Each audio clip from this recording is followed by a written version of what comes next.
বালি চুরির বিরুদ্ধে অভিযান। উত্তর চব্বিশ পরগনার বাদুরিয়াতেও গ্রেফতার করা হয়েছে ৮ জনকে। ইছামতি থেকে অবৈধভাবে বালির অভিযান, বালি চুরি করা হচ্ছে এই অভিযোগ পেয়ে অভিযান চালায় বাদুরিয়া থানার পুলিশ।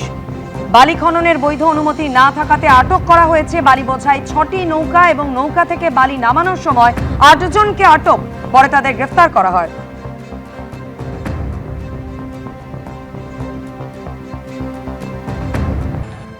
এদিকে টুলুমণ্ডলের খাসতালুক মোহাম্মদ বাজারে এবার বালি চুরির বিরুদ্ধে অভিযান।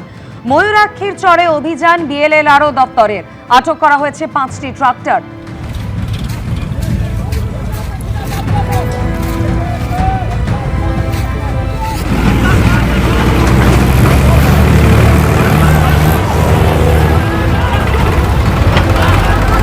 এই বিষয় নিয়ে আরো বিস্তারিত আমাদের জানাবেন প্রতিনিধি ভাস্কর মুখোপাধ্যায় আমাদের সঙ্গে রয়েছেন।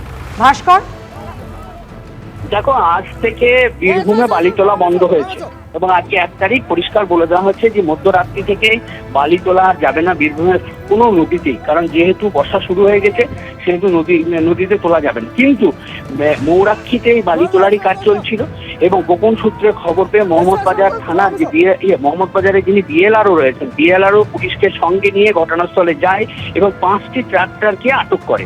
মূলত যেটা জানা যাচ্ছে যে এই ট্রাক্টরগুলি হচ্ছে স্থানীয় বাসিন্দাদের, যারা রাতের অন্ধকারে বেআইনি ভাবে এই নদী থেকে অর্থাৎ ময়ূরাক্ষী নদী থেকে বালি তুলে নিয়ে সেগুলো বিক্রি করছিল এবং এক একটি ট্রাক্টরের বালির দাম ছিল 7 থেকে 7,500 টাকা।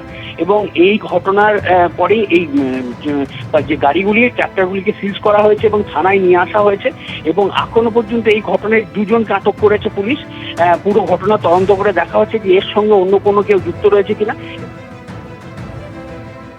এই মুহূর্তে সরাসরি আপনাদের দেখাবো অন্নামৃত যোজনায় খাবার পরিবেশন করছেন মুখ্যমন্ত্রী শুভেন্দু অধিকারী।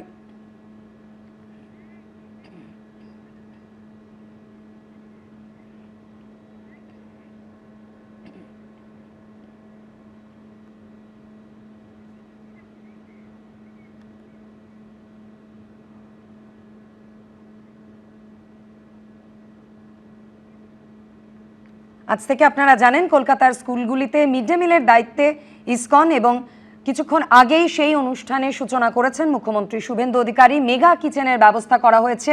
প্রায় 1.5 লক্ষ পড়ুয়াকে ইসকনের এই মেগা কিচেন থেকেই রোজ খাবার সরবরাহ করা হবে এবং আজ তার অনুষ্ঠানের শুভ সূচনা হয়েছে। এই মুহূর্তে প্রতীকী হিসেবে যে 40 জন পড়ুয়া এই কর্মসূচিতে আজ উপস্থিত ছিলেন, তাদের খাবার পরিবেশন করছেন মুখ্যমন্ত্রী। এবিপি আনন্দ, এগিয়ে থাকে, এগিয়ে রাখে।